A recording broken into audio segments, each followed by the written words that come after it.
pessoal, eu sou Denise Nobre e mais uma vez estamos abrindo as portas do Saramban, o seu podcast de literatura coreana. Hoje aqui, para dar continuidade a essa temporada que a gente está falando de ficção de cura, que eu carinhosamente apelidei de Os Refúgios da Alma na literatura contemporânea, a gente vai falar de mais um livro que fala de um espaço muito significativo que transforma vidas. E é o livro A Casa de Peregrinações, da autora Yoo Eun-sil. E aqui no estúdio comigo eu tenho a querida tradutora do livro, maravilhosa, Camila Juzumas. Oi, gente, tudo bem? Muito bom! E para conduzir essa conversa comigo hoje, eu estou muito contente de receber aqui novamente a Anne Moraes. Olá, pessoal, tudo bem? Ai, voltei. Muito obrigada por ter vindo. Fiquei muito feliz que deu tudo certo da gente, né, combinar aí as datas. Agendas. É, muito bom. E, então, a gente vai... Antes da gente entrar mais no livro, vocês conhecerem também melhor, né, a nossa convidada e a nossa co-host de hoje, vou falar um pouquinho aí dos livros que estão aí recém-lançados e na pré-venda, né? Então, a gente tem aí o recém-lançado O Break Room, da Mieli, que a gente já comentou aqui em algumas outras ocasiões, estou super curiosa para ler. A gente tem o Love So Pure, que é o volume 3, escrito por Plan B, da New Pop, que é um quadrinho. E o esperadíssimo João Pé de Feijão, que vem aí da Ang Lee. Ela acabou de revelar a capa. E agora, em março, ele está sendo lançado pra gente, pela VR Editora. Mais algum recadinho, Anne? Assim, a gente tem alguns recados importantes, principalmente para esse episódio, para falar sobre a obra. Primeiramente, que é uma literatura infanto-juvenil. E apesar de sermos professoras aqui, todas reunidas, né? Eu e a Camila, principalmente, que lidamos e trabalhamos com adolescente, a gente não é especialista nesses assuntos, em assuntos familiares, em assuntos juvenis, relação ali, né, da família, psicopedagogo, qualquer coisa do tipo. Então, as coisas aqui faladas vai ser muito das nossas vivências, das nossas experiências como professoras, e no caso da Camila também como tradutora. Então, se houver qualquer deslize, de antemão já pedimos desculpas para vocês.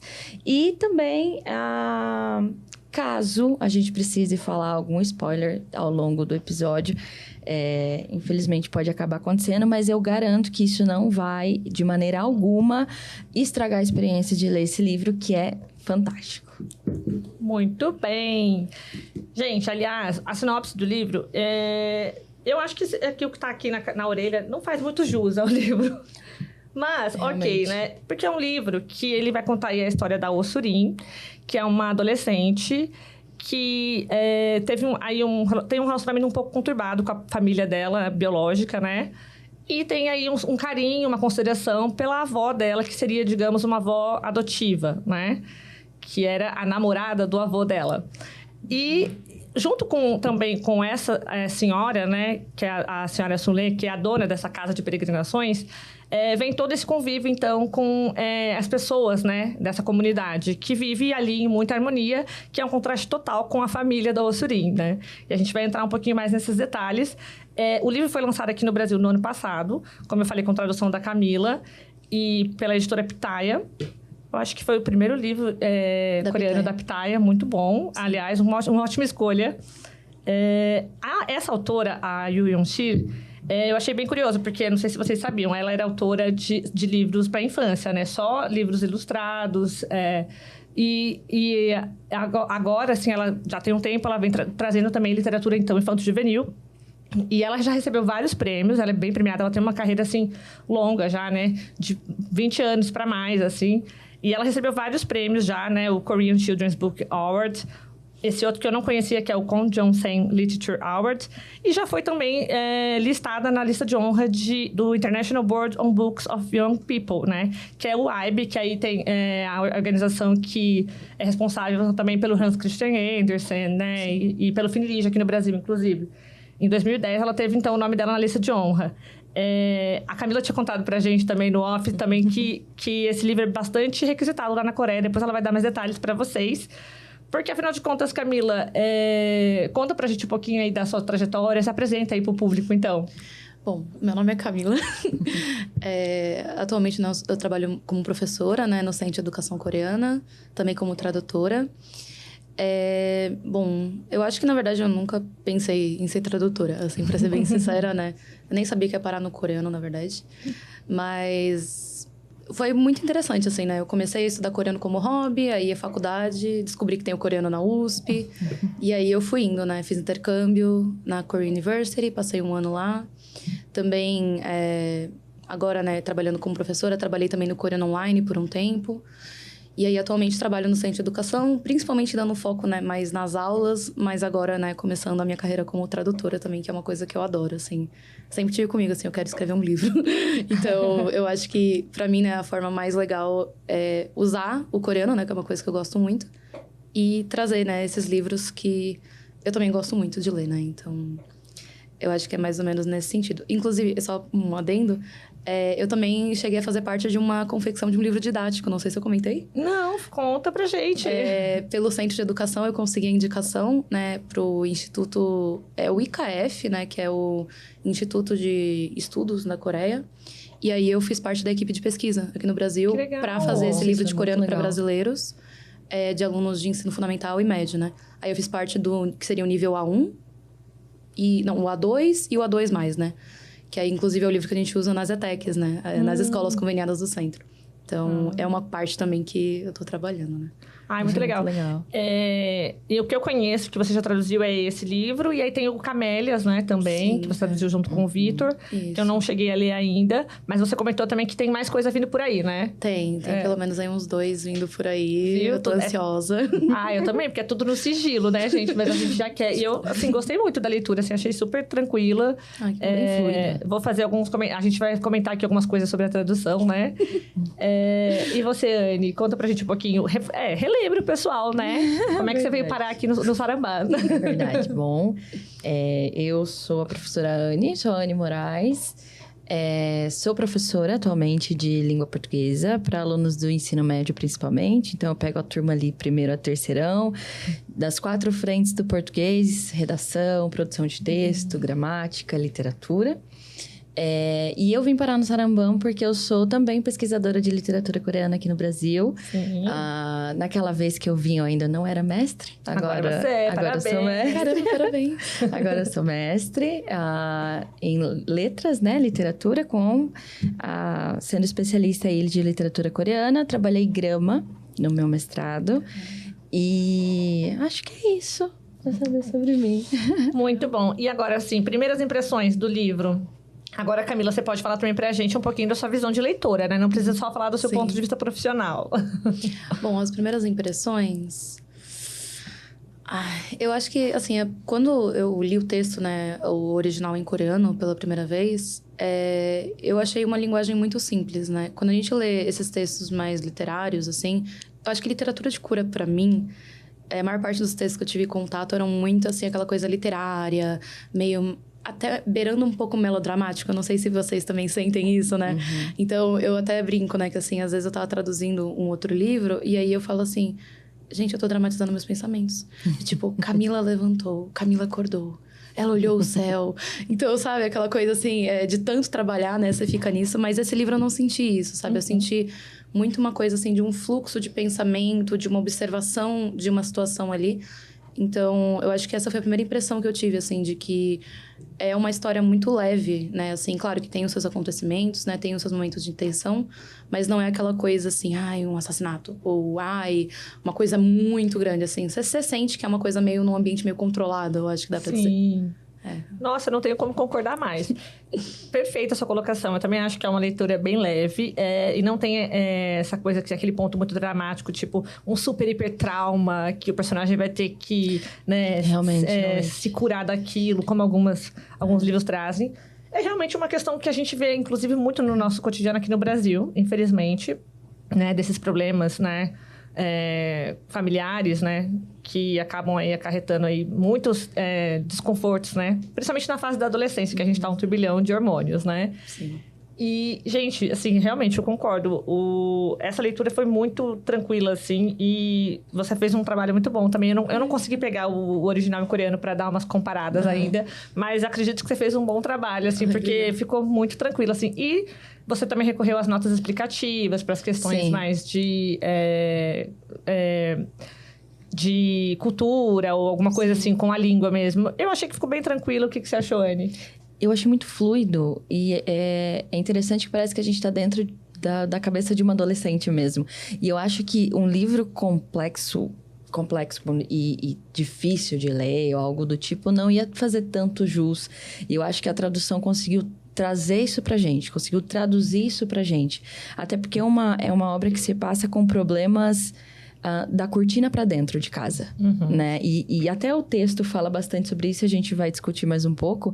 Essa questão familiar não é um grande trauma, não é uma coisa que você precisa lidar, não é um fardo que você carrega todos os dias nas costas e tudo mais. Mas que não deixa também de ser uma preocupação, de ser algo difícil, de lidar naquele ambiente ali. Então, é uma leitura extremamente fluida, assim. Dá pra você ler em 2 dias fácil. Facilmente. E é muito gostoso, de capa a capa. Eu também achei muito gostoso. Curti muito essa leitura. Assim, só fiquei um pouco incomodada que em muitos momentos, assim, eu reconheci muitas pessoas que eu conheço nesse personagem. Eu fiquei, meu Deus. Ai, meu Deus. Aí eu ficava assim, meio apreensiva, assim, tudo ia acabar, ia se resolver milagrosamente. Porque eu falei, não é bem assim. Não é assim. Mas não se resolve milagrosamente. Então, assim, a autora realmente faz jus ao projeto dela, né, de escritora. Porque até vou ler pra vocês aqui um trechinho de uma entrevista que eu peguei dela, de 2022, pro K-Book Trend, onde ela fala assim, que sobre os livros infantis e infanto-juvenis, que eles deveriam estar do lado das crianças. Eu não acho que escritores de livros infantis devem ser neutros. Por exemplo, existem escritores que falam sobre as dificuldades da parentalidade. Eles escrevem esses livros em concursos até. Escrevem, né? Estão em posições de reclamar das queixas dos adultos. E eu não acho que isso seja literatura infantil. Porque ela tá falando exatamente desses livros que vão tomar o partido dos pais. E como a Anne acabou de falar, que a gente tá vendo dentro da cabeça de uma adolescente, né? Então, assim, em nenhum momento ela usa uma história de uma adolescente para colocar ali questões dos pais e reclamações dos pais. E isso, como autora, é tão difícil porque ela escreve o livro aos 30 e poucos anos. Então, ela já passou por muito tempo ali da adolescência, né? Então, ela começa a escrever com 30 e poucos, e conseguir traduzir isso, estando tanto tempo longe da adolescência, porque, sinceramente, eu agora vou fazer 29, a minha cabeça mudou muito, ela muda muito, assim, quando a gente passa da adolescência. E saber traduzir, colocar isso dentro de um livro é muito legal, e como ela mesma falou, sem a visão dos pais, na visão dela mesmo, do lado, vamos assim dizer, do lado dela, e isso é muito interessante. É muito legal. Outra coisa que me chamou a atenção é que o livro, ele retrata muito essas questões de classe, né? De pessoas ali na linha da pobreza, né? A família dela tá passando por um momento muito complicado. E aí a autora também foi perguntada, porque vários dos livros dela também abordam esses temas, né? Sobre por que ela coloca tanto essas histórias, né?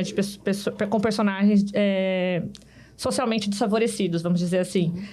E ela disse que ela acha que a literatura está do lado dos fracos, que ela busca a fragilidade dentro dela mesma.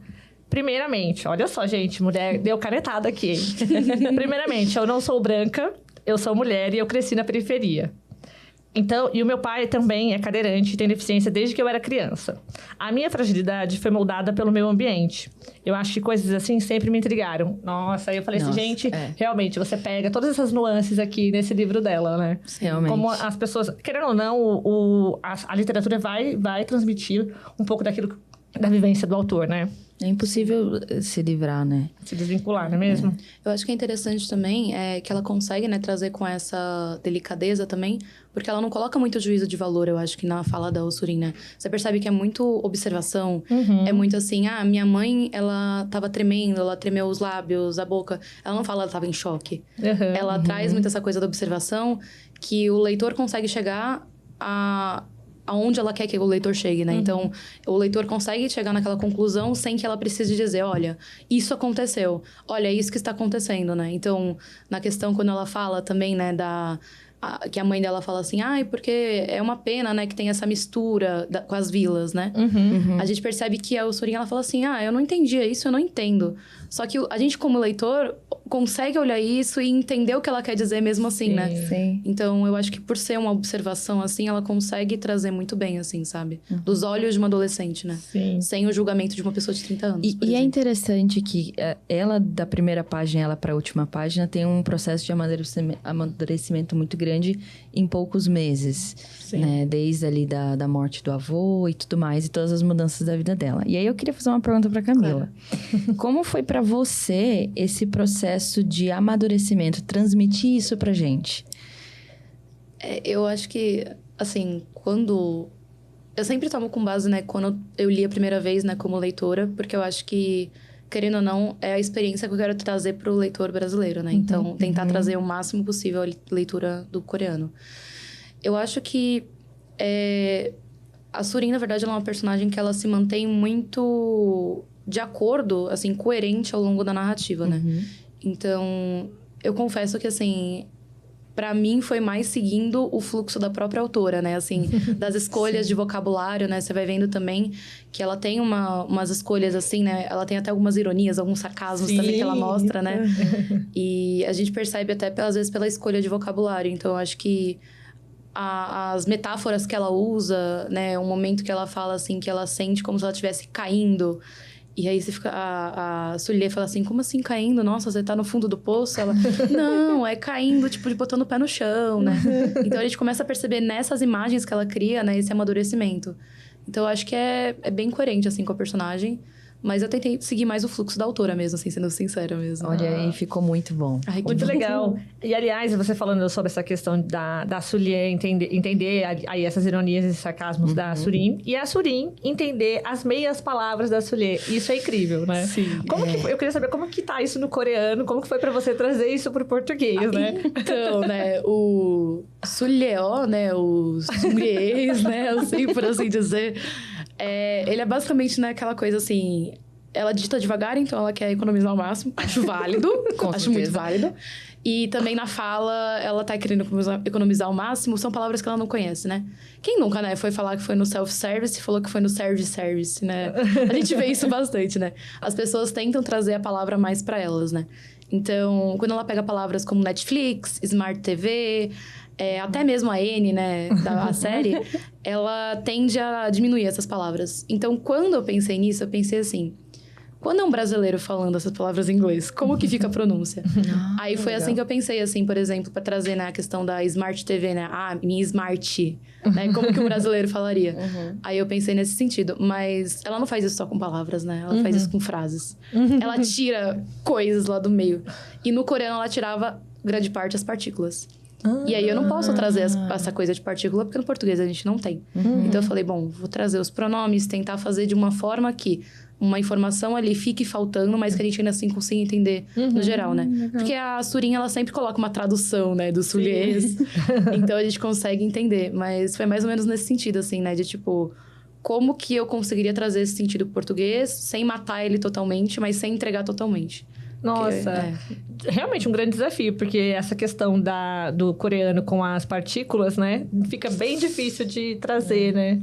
E foi uma sacada muito legal, porque, por exemplo, em Netflix, que ela traduz para Netflix, faz todo sentido tirar a última sílaba, porque o flix, né, esse é mais difícil. Sim. Então, assim, mais difícil para as pessoas de idade falar isso, é mais difícil, por exemplo, Facebook... É só Face, por exemplo. Então, fez todo sentido. Foi super coerente com a realidade brasileira. E a gente conseguiu ver isso na hora de ler o livro, né? Ai, que bom. E isso é um ponto que mostra muito ali a cumplicidade que as duas têm, né? Sim, com certeza. A avó e a neta ali, por consideração, né? Sim, eu acho que isso é um ponto bem delicado até, né, da narrativa, né? Que assim, até ela não pode chamar ela de avó, né? Ela não chama ela de avó, né? Ela chama de... Em coreano, né? Seria Sulleshi, né? Senhora Sulle. Que já traz, né? Esse distanciamento, assim, nessa coisa de, tipo... Não é avó, né? Não é uma avó. Mas elas agem como uma avó e neta, basicamente, né? O pessoal fala que é a neta da senhora Sulle e tudo. Sim. Então, a gente percebe que tem essa proximidade, né? Apesar da língua trazer esse distanciamento. Sim, isso daí deve ter sido também um pouco complicado na hora da tradução, né? Porque deixa muito marcado na história isso, né? Das duas... apesar do convívio delas ser muito próximo, elas se distanciam com essa questão do honorífico e de realmente não dar o título, né? De parentesco, né? Sim. Isso é uma coisa que realmente aparece, e até foi uma coisa que foi discutido, né, antes de fazer a tradução, porque a editora falou assim, né, a gente não queria colocar senhora porque ficaria muito repetitivo. Mas o Xi também ficaria repetitivo. Sim. E com o Xi a gente teria uma perda que o brasileiro não entende o Xi. E não queriam que eu colocasse uma nota de rodapé, né, nesse caso. E também eu pensei o seguinte, o Xi, ele não vai trazer o distanciamento que o senhora no português traz, né? Claro que a gente tem perdas, né? Não é um correspondente ideal, assim, né? Muito igual. Mas eu queria trazer esse distanciamento, né? Que tá lá, apesar de toda a relação, né? Mas a gente também vê de outras formas, né? Também outra coisa que foi difícil pra mim é quando ela coloca, por exemplo, o nome da Surim com A no final, né? Surimá. Aquela coisa, né? Do carinho, do tratamento, né? Aí eu falei assim, bom, Surimzinha, acho que não fica tão bom. Ai, gente, eu não sei, eu acho que não fica tão bom. Então, eu acabei optando, assim, por colocar só o nome mesmo, né? E aí, quando é a família, colocando o sobrenome pra trazer, né? Isso. Que o original geralmente faz isso também, né? Mas eu pensei bastante nisso, assim, porque... no coreano, né, elas se tratam informalmente, as duas, né? Elas se tratam informalmente, apesar do título, que é bem curioso, né? Mas eu fiquei pensando bastante nisso, assim. Foi uma coisa que... Bem legal. E isso também, né, se a gente for para pensar, eu acho que na sociedade coreana é bem enfático, né, sobre essas questões de títulos e hierarquia. Mas eu acho que a gente também tem, às vezes, aqui no Brasil, um pouco essa questão de chamamento, né? E de famílias, assim, vamos dizer, não convencionais, né? Que acaba tendo essas restrições também, né? Sim. Você pode até conviver, mas não chama disso, hein? É que essa daí é filho da outra. Sim. Não pode. Tem também, né? Infelizmente, isso marca muito a vida dos adolescentes, né? Com certeza. As crianças. Com certeza. É porque você não consegue nomear o vínculo, né? Eu acho que é isso que complica, né? É uma questão até que a própria Sully traz, né? Quando o avô da Surin falece, né? Ela não consegue nomear o vínculo que ela tinha com ele. E a própria Surin não consegue nomear o vínculo que ela tem com ela, né? Então, a gente entra nessa questão, né? Assim, que vínculo que a gente tem? Sim. Porque se a linguagem, nesse caso, né? A língua coreana, né? Que é uma língua que... Você consegue saber muito a relação das pessoas pela forma que elas conversam, né? Se você ouve uma conversa assim... É que eu sou muito curiosa, né? Então eu ouço bastante conversa. Mas se você ouve, você vê, assim, a forma que a pessoa fala, o informal, os tratamentos. Você sabe muito bem, assim, o tipo de relação que ela tem. E nesse caso, a língua falha em trazer essa clareza, né? Porque essa clareza, na verdade... A falta de clareza vem de uma situação externa, né? Da mãe dela, tudo. Então, eu acho que é uma coisa muito interessante... Que é tratada com muita delicadeza aqui também, né? Pela autora. Sim. É muito, muito interessante mesmo. Você, no seu dia a dia, Anne, lá na escola, acaba passando muito por essas situações? Ou os seus alunos não trazem muito essas questões, assim? Olha, eu acho que aí... O que tem muito no Brasil é uma questão muito de contexto. De família para família, né? Por exemplo, aqui no Brasil a gente tem muito o padrinho e a madrinha. Que é uma coisa extremamente cultural, católica e tudo mais. Então, são pessoas que não são família, mas que são família. Porque os pais escolheram, predeterminaram que aquelas duas pessoas eram famílias. Então, você pode ter carinho por essas pessoas. Mas por outras, não. Então, e depende muito do contexto, porque aí, trazendo para o meu contexto escolar, assim, que eu vejo muito, né? Quando a gente está no ensino Fundamental 1 e a gente vê as professoras do Fundamental 1, a gente vê o carinho pela tia. Sim. Que é um chamamento de parentesco. Sim. A tia. E os alunos vão levando isso até ficar um pouquinho maior. A tia. E aí, a tia deixa de ser tia e passa a ser professora, né? E já tem um distanciamento social disso. Então, eu acho que aqui, no Brasil, essas relações dependem muito de uma questão de contexto. Igual você falou, por exemplo, a fulana você não pode... Chamar disso, jamais, não pode. Então, acho que vai depender muito do contexto ali familiar. Mas eu acho que passa muito pelo crivo do que os pais aceitam. Se os pais aceitam aquela pessoa na família, se tudo bem chamar ela de tia ou não. E sabe? querendo ou não, aqui acontece a mesma coisa, né? Sim, Porque sim. a mãe da Ossurin, que foi muito contra esse relacionamento do pai dela com a dona Sulê, né? Isso. E aí causou todo esse transtorno aí, que elas ficaram com essa familiaridade que não é familiaridade. Infelizmente, né? Mas que não deixa de deixar ali a relação delas muito próxima. E aí, aliás, essa questão da mãe. A mãe é um personagem muito importante aqui nessa história, né? E eu fiquei, assim, bem comovida com a relação que ela tem com a mãe. Porque... E com a maturidade que ela tem em relação a isso também. Acho que desde o começo. Porque, obviamente, que ela se ressente de muita coisa. Mas muita coisa ela também entende que, talvez... a minha mãe é assim, eu não posso exigir mais dela, porque, infelizmente, ela é assim, tá aí, sei lá, com seus 40 anos e não mudou. Sim. Não cresceu. Sabe, ela não cresceu, que infelizmente é isso, gente. Há uma mãe e um pai que não cresceram e são pais de duas adolescentes. Uma no ensino médio e uma no ensino fundamental. Sim. E eles dão mais trabalho que elas. Não, e é muito... Eu amei aquela parte que ela compara quando a mãe recebe o primeiro salário. Nossa. E aí ela se compara com a mãe, eu achei aquilo muito adolescente, sabe? Nossa, total. Porque ela vê o espelho, ela faz um espelho dela ali com a mãe, de tipo, nossa, minha mãe aos 40 e tantos anos tá recebendo o primeiro salário. E eu consegui fazer isso aos 16. Sabe? Mas é legal, né? Porque por mais madura que ela seja, ela ainda tá nessa posição de adolescente, né? Sim. Então isso que é muito legal também, né? Você não traz essa voz, né? Que tem que ser mais infantil pra ser mais madura do que ela tem que soar, né? Eu acho isso muito legal na altura. Sim, muito bacana. sim.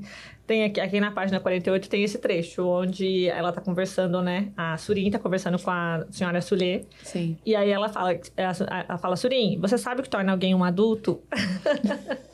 E ela fica, bom, na realidade eu não sei, né? Porque acho que também, né, o exemplo mais próximo que ela tem não é o melhor exemplo. Sim. E aí a dona Sulê fala que é tentar viver por conta própria, com o próprio esforço. Eu achei assim, nossa, gente, é muito verdade isso. Isso é tão filosófico, né? É muito, e pra você ver, é um livro tão simples, mas tem umas pontadinhas, assim, que de dá muita reflexão, né? E não precisa de palavras difíceis pra isso. O exatamente. simples traz isso pra gente. E isso tá escrito atrás do livro. Sim. Que, aí, quando eu peguei o livro, eu olhei, ai, capa bonita e tal. Aí também achei a capa lindíssima, Lindíssima. gente. Eu amei, gente. Lindíssima Eu amei, capa. eu amei. E aí, eu fui ler atrás e eu falei, nossa, que reflexivo. E aí, depois que a gente conhece os personagens, e é uma coisa que vó fala. É um conselho de vó. Sim. Né? Falando ali pra neta o que é crescer, o que é se tornar adulto, como é ficar grande. E é muito legal que, apesar de ter esse distanciamento, nas conversas delas a gente percebe essa questão, né, da proximidade. Sim. E, ao mesmo tempo, a gente percebe o distanciamento nas conversas dela com a mãe. Porque ela fala que, eu não vou discutir com quem eu não tenho intimidade. Sim. Nossa, Isso, a primeira vez que eu li isso, né, e foi referente ao pai, porque ela apresenta o pai primeiro, me pegou muito. Eu até grifei, assim. Então, eu não discuto com quem eu não tenho intimidade. As pessoas que trouxeram ela ao mundo, que ela é extremamente grata, mas que ela não sabe lidar. Ela não tem intimidade com aquelas pessoas. E aí, a gente já começa a entender o problema daquela família, né? Do pai frustrado profissionalmente, da irmã extremamente egoísta e dessa mãe que é narcisista, dessa mãe que pensa nos problemas dela, pensa no status dela. E é interessante como isso foi trazido para dentro da história, né? É muito interessante. Eu acho muito interessante que hoje, aqui no Brasil, né, em outras partes também do mundo, se conversa muito sobre isso, sobre essa questão, principalmente de relações entre mãe e filha, né? Sim. Sobre essa questão das mães narcisistas e de como que os filhos têm que entender em algum momento que a culpa não é sua, né? Pra sofrer menos, né? Porque sofrer é inevitável, mas vamos sofrer menos. Sim. E aqui a Surin já tá nesse ponto de, realmente, eu não tenho como... Ela tem lá os problemas dela, eu tenho que... E depois a Surin tenta realmente ajudar a mãe a crescer, né? A mãe e o pai. E aí é curioso porque se a gente for pensar isso dentro da sociedade coreana, que existe o confucionismo e temos a questão da piedade filial, né? Sim. E aí ela é uma menina que ao mesmo tempo que muitas vezes ela tem esse rancor, esse ressentimento e quer fazer algumas vingancinhas, né? Contra os pais, mas ao mesmo tempo ela não abre mão de tentar ajudar eles, né? Sim. E de tentar, de alguma forma, honrar eles, né? Que é também muito intrínseco essa questão da piedade filial, né? Não sei se vocês sentiram isso um pouco. Eu senti bastante, eu acho legal, porque o livro não demoniza a mãe em momento nenhum. Sim. E nem o pai, né? Ele traz muito essa coisa de humanizar. E a Surin, eu acho que ela também... Ela ressignifica um pouco essa questão da piedade filial. E quando a gente pensa, né, na piedade filial do confucionismo, é aquela coisa de obediência, né? De você ter o respeito pleno, né, pelos pais.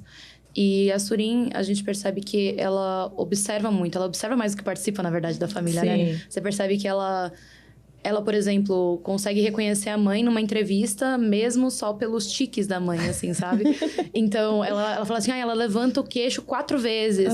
Assim, ela observa os pais, ela sabe quem são os pais, ela conhece os pais. Só que ela também tem um pensamento crítico em relação a isso. Ela tem a opinião dela... E ela tem também a visão ética que eu acho que a própria senhora Sully traz pra ela, né?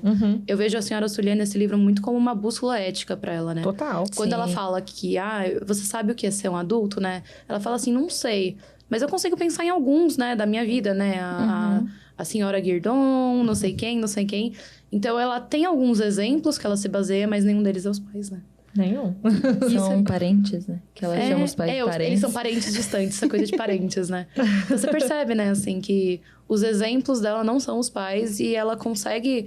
Acho que ela, na verdade, de tanto ela se distanciar disso, ela observa mais do que participa, né? Ela é como se fosse, assim, a gente, leitor, olhando, ao invés dela estar lá, sabe? Como um membro, né? Quando ela se coloca como... eles como primeiro escalão, né? Essa distância, né? Tudo. Então, assim, tem muito isso, né? Eu acho que realmente dá pra perceber que ela ressignifica, eu acho, sabe? Sim. Essa questão. E aí, nesse ponto, você tinha comentado um pouquinho antes da gente começar a gravar, que esse livro é indicado nas escolas na Coreia. Como que você descobriu isso? E o que você acha que isso impacta, né? Porque a gente tá falando aí realmente disso, de uma certa crítica à piedade filial e ao confucionismo, mas não pra você deixar de praticar, né? Sim. Eu acho que ele, assim, primeiro que a capa do brasileiro é muito mais bonita, tá? Assim, sendo bem sincera, porque eu descobri, né, na verdade, que ele era, né, assim, desse tipo de leitura, porque eu fui, né, convidada, fui indicada, né, pelo Centro de Educação para uma conferência de educadores, né, de coreano, no mundo todo. Foi muito chique, eles pagaram pra eu ir, gente, eu me senti muito chique. E aí, eu cheguei lá, a gente foi visitar uma escola, e era uma escola toda diferentona, com tecnologia, um monte de gente querendo estudar lá. E aí a moça fazendo a palestra, falando assim, a gente faz assim as aulas de matemática, as aulas de português tem resenha. Aí eu vi a capa do livro, lá, assim. Aí eu olhei e falei, como assim? Aí eu vi os alunos fazendo trabalhos sobre as temáticas do livro. Nossa, que legal. Gente, aí eu fui nos corredores da escola e tava os trabalhos lá. Gente, eu fiquei assim, meu Deus, que orgulho. E aí eu fui na livraria também depois, né? Falei, bom, o primeiro livro que eu traduzi, eu tenho que ter uma versão dele. E aí eu fui e ele tava lá, assim, na parte de mais indicados de literatura infanto-juvenil. Então, eu achei muito interessante, assim, eu fui atrás. E, na verdade, assim, quando eu tava traduzindo, eu fiz uma pesquisa sobre o livro, né? E tinha muitos vídeos na internet de trabalho, de criança mesmo, né? De adolescente. Então, eu até achei alguns episódios de podcast, inclusive, em coreano, sobre ele. De algumas discussões, né, do enredo, tudo. E aí eu falei, nossa, esse livro realmente parece ser trabalhado mesmo, né, nesse contexto.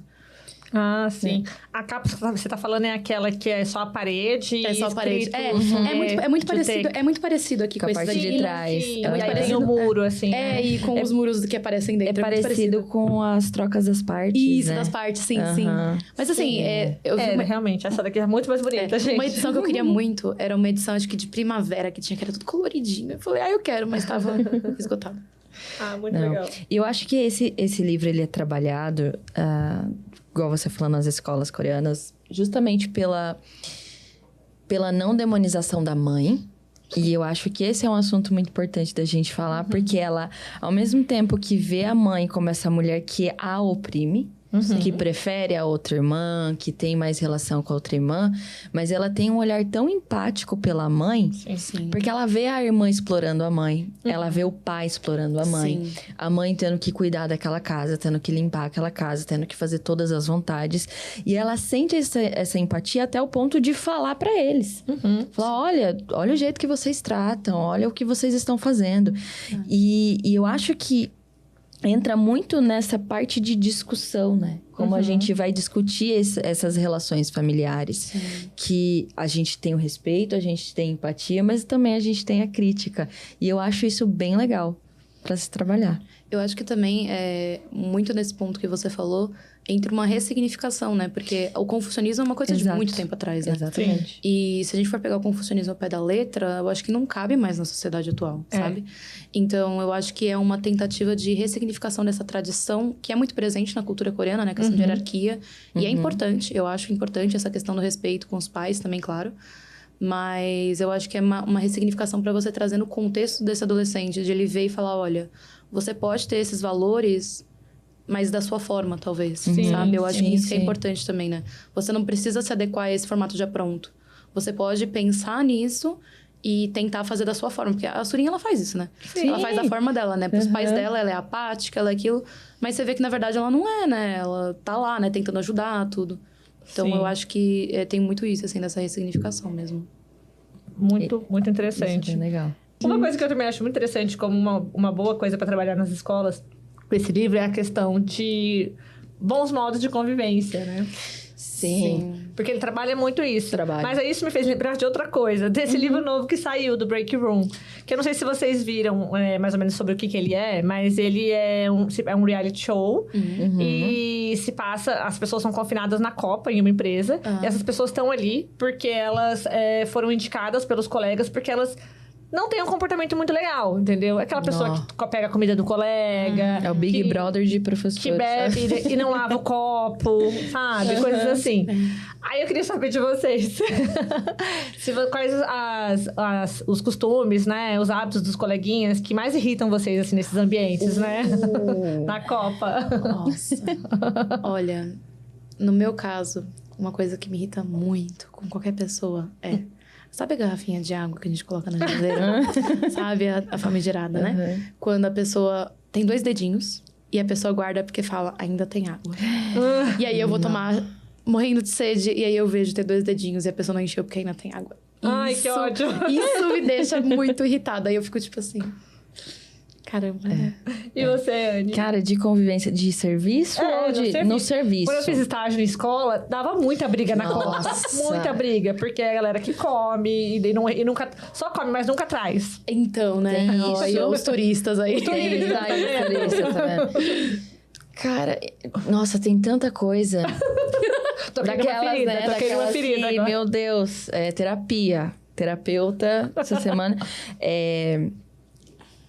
Tem uma coisa, eu sou uma pessoa muito metódica. Quem me conhece no serviço, se os meus alunos estiverem assistindo, eles vão saber.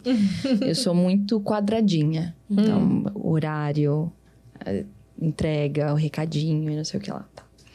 Vai me irritando quando se transforma num excesso de... Por exemplo, eu tenho que entrar na aula 8h30.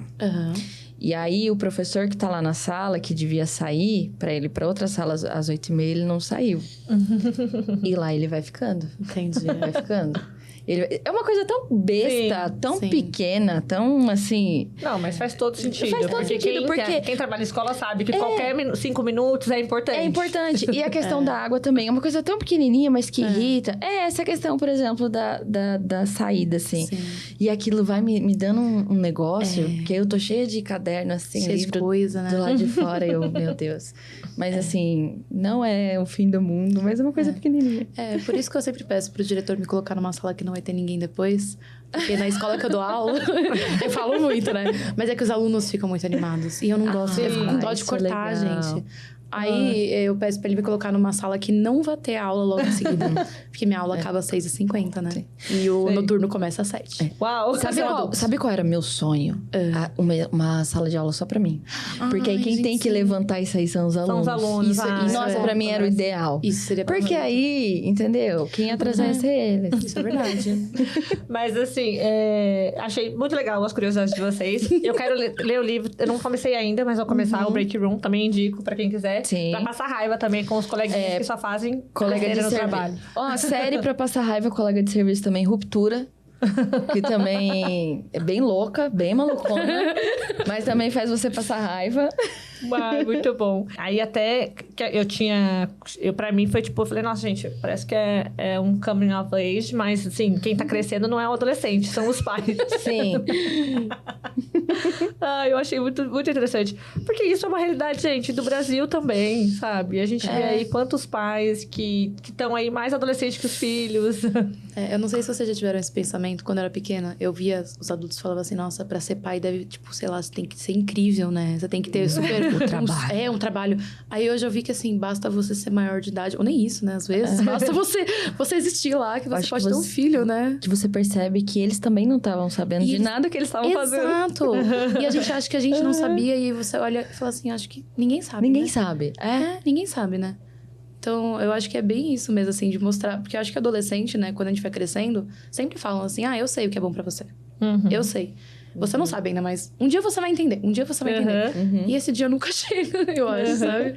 Eu acho que isso também é um ponto nessa parte do confucionismo. De achar que o adulto, o mais velho, sempre sabe tudo e o mais novo não sabe nada. E aqui nessa história mostra bem que não é bem assim. Dá pra acumular burrice também. Dá pra acumular bastante burrice também. E é interessante também a questão dos papéis. Dessa questão do confucionismo e tudo mais. Que as irmãs do pai dela... se sacrificaram a vida inteira por ele. Pra ele ir pra melhor universidade, pra ele ter o melhor emprego, pra ele... Sim. E elas ficaram pra trás. Uma delas até desenvolveu uma doença, porque ele se alimentava melhor. Então, e dá pra ver que não é bem assim. Não é porque ele vai receber sempre o melhor que as coisas vão dar certo. Até porque as outras deram certo e ela não. Então, é muito legal ver essa inversão dos papéis, dessa questão de sabedoria, de maturidade, que independe muito da idade, né? Que vai muito para além disso. E não é só nas relações familiares, porque a gente, no confucionismo, um dos pezinhos lá embaixo é das amizades, né? Sim. E a gente tem aqui também um ponto sobre as amizades. Na página 122, que elas falam, né? Que parece que a irmã mais nova do pai, que era muito amiga da mãe, né? Uma coisa assim, se eu não me engano. E aí ela tá falando aqui, ela fala que muitas pessoas dizem que para conhecer uma pessoa, basta olhar para os amigos dela. Mas dizer isso é tão absurdo quanto afirmar que todos os pais se sentem da mesma forma.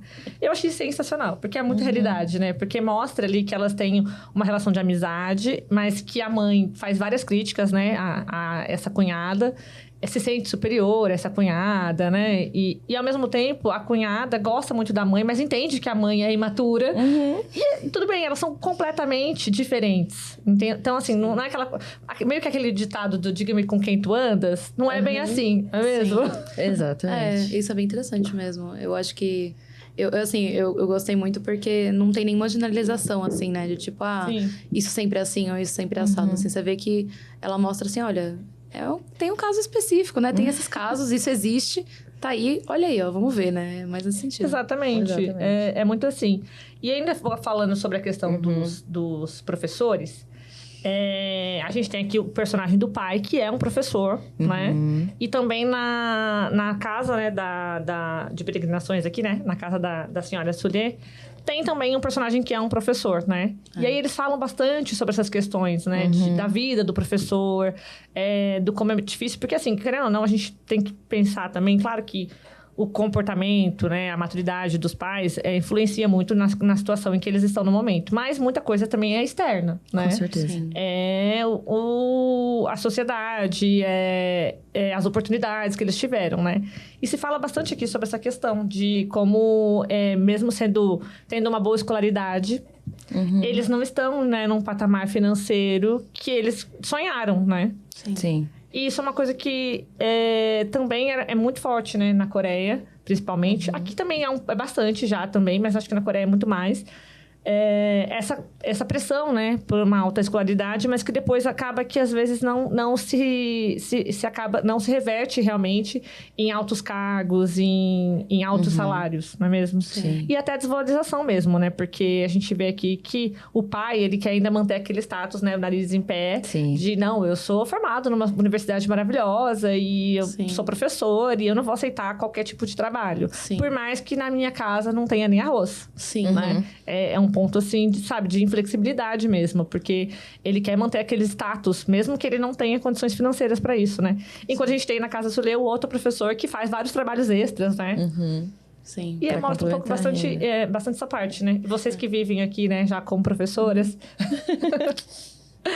É um trabalho árduo. Eu acho bem interessante essa coisa, né, desse plano de fundo, porque o professor, né, da Casa das Peregrinações, ele chamou ele de doutor, né? E a gente vê que mesmo com esse nome, assim, ele não se importa de colocar a mão na massa, de fazer bico, tudo. Enquanto o pai da Sueli, meio que ele fala... O pai da Sueli, ela fala assim, não, eu não posso mostrar para as pessoas que eu não tô bem. Ninguém pode saber, todo mundo tem que achar que está tudo bem. Porque o que é daqui é nosso, e eu mostro, né, o que eu quero. Então, a mãe dela até fala, né, aí, você quer que eu vá no centro comunitário? E os coleguinhas da sua irmã, o que eu faço, assim? Então, a gente vê, né, que esse plano de fundo, né, dessa desvalorização, né, dessa coisa de estar 15 anos tentando, né? E também, até mesmo, eu acho que outro ponto que aparece isso também é quando a mãe vai na escola falar com a professora. Que eu tava até perguntando pra vocês quando que isso acontecia, que eu tinha esquecido, mas a mãe, ela vai lá já com uma opinião da filha, e ela não julga esse profissional capaz de enxergar a filha dela. Então, eu sou a mãe, eu sei quem é minha filha, você não tem, digamos assim, o que precisa, né, pra isso. E é interessante que, assim, é um profissional que tá lá, estudou, sabe? É mais formado do que ela nisso. E ela vai lá medindo, assim, será que esse profissional... eu acho que ele não entende, sabe? Então, também eu acho que tem uma desvalorização nesse ponto, assim, sabe? E tem muitas mães hoje em dia que são assim também, né? Tem eu acho que dá pra gente ver também, né? Bastante. Mas eu acho que a Anne também vai saber falar melhor, né? Porque... Eu e a Camila, a gente... Sobre a área de ser professora, eu acho isso muito interessante. E aí, eu acho que a Camila vai poder complementar bastante. Porque a gente vive realidades muito diferentes. E dentro da profissão, professor existe uma discrepância muito grande do professor universitário para o professor base, né? Do professor do Fundamental 1, dos auxiliares de sala, dos professores do ensino médio, dos professores de curso, dos professores de curso de idiomas. Então, acho que tem... uma discrepância muito grande em cada um, e em cada uma delas existe um tipo de desvalorização, um tipo de desafio, né? E aí eu acho que antes da gente falar ali um pouco de mim, eu queria perguntar pra Camila onde é que ela vê, principalmente sendo professora de coreano, que não é a minha realidade, né? Sendo professora de coreano no Brasil, como é que você vê, nesse caso, a desvalorização desse profissional? No caso específico de professor de coreano. Tá, olha... Principalmente sendo uma professora de coreano que é brasileira. Exato. Esse ponto. Isso é bem importante. Na verdade, uma coisa também que influencia muito é a idade, né? Isso é uma coisa também que eu sinto muito. Eu até brinco com os professores do centro, né? Primeira vez que eu entrei numa sala de aula, eu entrei na sala pra dar aula, aí eu comecei a falar, uma aluna levantou a mão e falou assim, quantos anos você tem? Aí eu olhei, eu falei assim, eu tenho 26. Aí ela... me passa o número da secretaria, porque eu acho que você não é apta pra me dar aula. Meu Deus! Aí eu olhei e eu falei assim, olha, eu tenho um diploma de bacharelado em português, um bacharelado em coreano, uma licenciatura em português e uma licenciatura em coreano. Morei na Coreia por 1 ano e eu estudo coreano faz, acho que na época fazia 10 anos, né? Eu estudo há 10 anos já. Mas se você não se sente confortável, né? Tudo bem. Aí ela, você tá me expulsando da turma? Assim, sabe? Transformando... Eu não entendi o que ela queria, na verdade, né? Mas é uma coisa, assim, que acontece bastante, né? De o aluno chegar e falar assim... Eu explicar uma coisa, que eu dou aula muito pro básico, e o aluno chegar e falar assim... Geralmente adulto, tá? E aí a pessoa olha e fala assim... Não, mas a professora de tal curso, que é coreana, me ensinou isso. E eu tenho certeza que a professora de tal curso, que é coreana, não falou isso. Porque não é verdade. E eu conheço a professora de tal curso e ela não fala isso, Eles sabe? fazem isso pra tirar o teu crédito. Exato. E aí, no início, eu caía muito, assim. Eu falava assim, não é assim que tava a falar, né? Aí, hoje em dia, eu só olho e falo assim, bom, se você é assim, então... eu acho que minha explicação não vai ter valor nenhum pra você, né? Então, eu tenho que me colocar nessa posição, né? Porque senão, se eu tento ser muito legal, assim, muito simpática, a pessoa realmente vai cair em cima, né? Então, a gente tem muito ainda essa coisa, né? De que a aula de língua é com o nativo. Tem muito isso, nossa. Mas será que isso acontece com frequência? Porque no inglês... Se você vai para uma escola de idiomas em inglês, você não fica querendo saber se os professores são nativos ou não.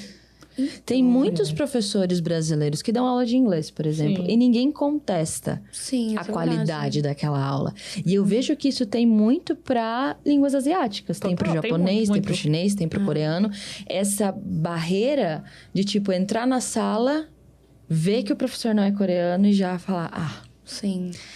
E isso é uma coisa que, assim, já aconteceu já, né? De falarem assim, olha, não vou colocar você para dar aula agora, porque o que os alunos querem é um professor asiático. E aí entrou um professor que era descendente de japonês no meu lugar. Sem informação adequada, sabe? Assim, sem a formação de coreano. Então, existe muito isso, assim, sabe? Só que eu acho que também existem muitos alunos que... No início, eles têm um pouco dessa coisa de... mas será que eu vou aprender? E aí, quando eu começo a falar, né, da minha trajetória, né? Que eu gosto de falar bastante para os alunos, até para meio que olhar e falar... Olha, você não está com qualquer pessoa, sabe? Sim. Eu passei por um processo... Eu entendo a sua dúvida, né? Porque eu passei pelo mesmo processo que você. Exatamente. Eu tendo a pensar dessa forma também. Eu acho que não é sempre que o professor nativo é a melhor opção. Porque eu acho que tem coisas em que cada um vai ter um ponto forte. Por exemplo, o nativo vai conseguir te ajudar muito com a pronúncia. Sim. Mas o professor não nativo, ele também, como você falou, ele passou pelo mesmo processo que você para entender a gramática, para começar a pensar naquele idioma. Exato. Então, ele vai saber te explicar melhor.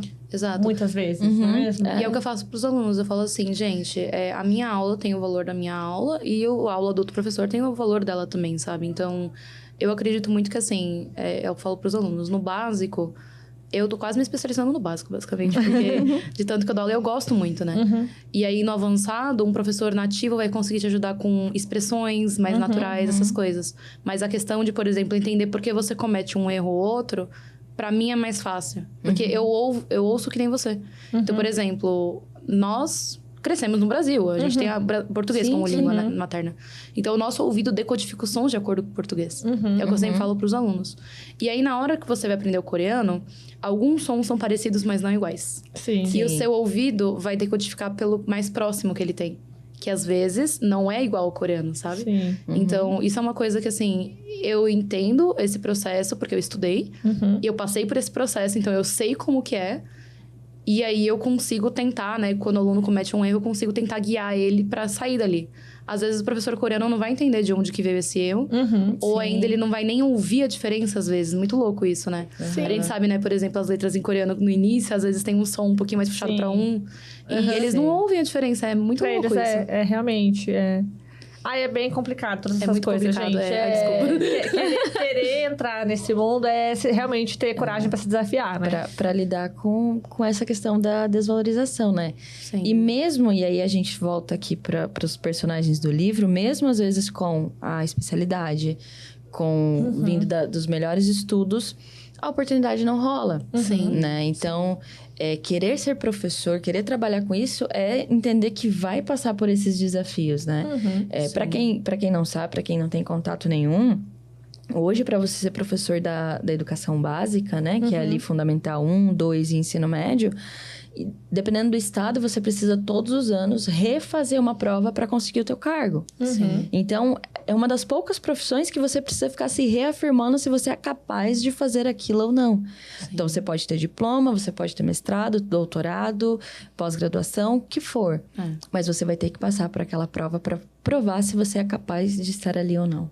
Se você consegue aquela vaga ou não. E aí, a gente não tem nenhuma construção de carreira. Porque aí, esse ano, você tá na escola X. Desenvolveu um projeto super legal, que tá funcionando. Só que você não sabe se ano que vem você vai conseguir passar na prova, numa qualificação, que você pegue aquela turma para você dar continuidade a esse projeto. Então, é uma profissão que plano de carreira... tem muito essa dificuldade, né? E a desvalorização aí que a gente falou da mãe, rola muito, né? Que da mãe chegar e falar, olha, eu conheço meu filho é assim em casa, meu filho jamais faria isso, imagina. E para entender que, olha, na escola ele pode ser uma outra pessoa, ele pode ter uma outra mentalidade, ele pode ser diferente, porque são relações diferentes. Você é a mãe, eu sou a professora, ambiente, né, é um também, outro né? ambiente. Exato. E a questão de ser jovem também, Sim. né? A Camila falou e na hora, assim, quantas vezes eu já tive que me reafirmar, olha, eu dou aula há 11 anos, eu entrei na faculdade e já comecei a dar aula, eu sei o que eu tô fazendo aqui. Sim, Eu sei o que eu tô fazendo aqui. Então, rola muito esse desafio, tanto no ensino base, mas eu acredito que para o setor de idiomas é mais. Sim. Né? E trazendo um pouco disso da perspectiva, né, da Coreia, eu conheço uma professora, né, que ela veio pro Brasil e ela era professora, inclusive, de ensino fundamental, né, na Coreia. E ela falou que é bem isso mesmo. Hoje em dia, a gente tá com muito essa lógica, que inclusive até tá no Brasil mesmo, especialmente em escolas particulares, a questão do cliente, né? É um serviço a ser consumido, é um serviço a ser avaliado e julgado, né? E a gente percebe aqui, até pela postura da própria mãe da Surin, né? Que ela vai... Ela olha, ela fala assim, ai, que pena que ela não é capaz de entender, né? Porque a gente vê que tem isso no Brasil também, né? Tanto na Coreia quanto no Brasil. Eu acho que isso é uma coisa até do capitalismo, na verdade, pra ser sincera, né? De você transformar, né? Você atribuir um valor monetário a uma coisa que deveria ter um valor, né, simbólico diferente, eu acho, né? Os dois não andam juntos, né? Sim, sim. E a gente vê que, até no caso do pai dela, né? Ou do próprio doutor, né? Que mora na casa... que esse valor, né, que as pessoas falam assim, ser professor é uma profissão legal, tudo, mas o valor monetário não acompanha também, então, né, de onde que vem esse valor? Isso é um ponto muito interessante, porque, sei lá, eu acho que há uma década, ser professor na Ásia era uma super profissão, era um status, você ganhava bem, você tinha respeito... E eu acho olha que como as coisas foram ficando, né? E, assim, a questão financeira, né? Você vê o tanto que, assim... a Surin fala diversas vezes, né? Surin fala... Porque, assim, por que meu pai acha que na hora que ele conseguir o cargo melhor, ele vai conseguir comprar uma casa? Não vai dar mesmo assim. Ele vai trabalhar 10, 12, 13 anos para conseguir comprar essa casa, né? E aí a gente entra também, como você falou, nesse ponto do capitalismo. Que muitas vezes, não importa se você tem uma boa escolaridade, né? Se você se formou nos melhores lugares, tem toda a especialização, tem experiência. Mas, às vezes, o mercado não acompanha. Realmente, acaba que a competitividade é tão grande... que bons profissionais vão ficar fora do mercado, não vão ter empregos bem remunerados, né? Sim. E aí isso vai gerar todos esses desconfortos aí que até também a gente pode entrar agora um pouco sobre as questões sociais, né? Que o livro aborda. Isso. Porque tem também essa parte que logo no início, né? A família da Surin, então, é obrigada a se desfazer, então, do apartamento que eles moram, porque o avô morreu e o avô era o dono do apartamento e agora tem uma grande dívida que eles não vão conseguir pagar e vão ter que se desfazer, né? Sim. E a gente vê isso tanto, né? A gente teve Parasita, por exemplo, que trouxe também esse problema da crise imobiliária, né? Eu acho que não só na Coreia, né? Mas... a gente, já que aqui o assunto é a Coreia, bora. Sim. Porque lá tem aquele, não sei se vocês sabem, aquele sistema Chongse, né? Sim. De aluguel. Sim. Que você paga tipo, o valor todo do aluguel logo no início. Inclusive, tem muitos golpes, né? Por Com relação a disso. isso, né? Tem. E aí, a pessoa perde todo o dinheiro. Ou então, mesmo... Aí tem essa questão. Tem que juntar muito dinheiro para você conseguir pagar, né? Por esse sistema de aluguel. E para comprar, então, uma casa, nem se fale, né? Sim. Porque o mercado imobiliário, ele tem uma aquecida tão grande que muita gente começou a investir nisso. Sim. E aí, você tem aí um monte de casa para alugar, mas que os donos, eles querem valores altos. Também, a gente pensando mais ainda na consideração ali de Seul, Gyeonggi, Incheon, né? As cidades mais próximas ali da capital também, né? E aí, fica ali um monte de casas super caras. Ninguém tem dinheiro para pagar essas casas, né? Hoje em dia, tá tendo, inclusive, até o caso dessas casas ficarem vazias, né? Sim. E os jovens totalmente desesperançosos, né? Porque isso reflete um monte de coisa. Aí tem também a crise de natalidade, ninguém casa. É tudo... Vira uma bola de neve. Uma bola de vira neve uma bola mesmo. de neve. E é Exatamente. engraçado a gente ver, né, que assim, Coreia do outro lado do mundo, mas também Brasil da mesma forma, né? Aqui também. Quem que tá tendo dinheiro pra comprar casa nova? Então, né, gente, tá difícil realmente, exatamente. assim. Tô morando de aluguel agora e, assim, tá complicado, viu? E em grandes centros, assim como na Coreia, piora. Aqui, o custo de vida aqui em São Paulo, a gente tá perdido. Gente, eu saí de São Paulo, fui pra Guarulhos. Um dos motivos por isso. Por isso. Meu namorado é de Guarulhos também, tem esse motivo. Mas também tem isso, porque, né, assim, a gente vê, né, muito caro, impossível, assim, qualidade de vida diminui, né? E não é nem a questão de status, eu acho, né? Mas a questão de conforto mesmo, né? Do mínimo pra você conseguir, por exemplo, no meu caso, que dou aula, né? Online e tudo, eu preciso de uma estrutura. Eu tentei dar aula no meu próprio quarto, eu quase enlouqueci, gente. Eu dormia, acordava o computador na frente. Não dá certo, sabe? A saúde mental, ela não acompanha, gente. Não acompanha. Realmente. E dá pra ver aqui no livro justamente isso, né? Eles tendo que abrir mão de espaço, que é uma coisa que eles mais falam.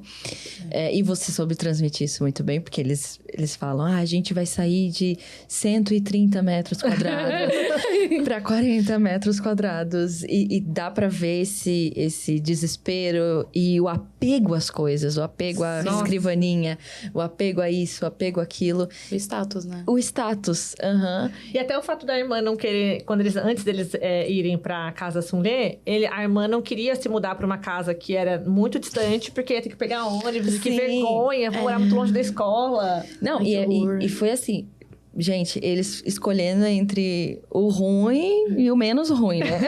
Porque em uma ela ia ter que pegar o ônibus, na outra, pelo menos, eu não vou precisar pegar o ônibus.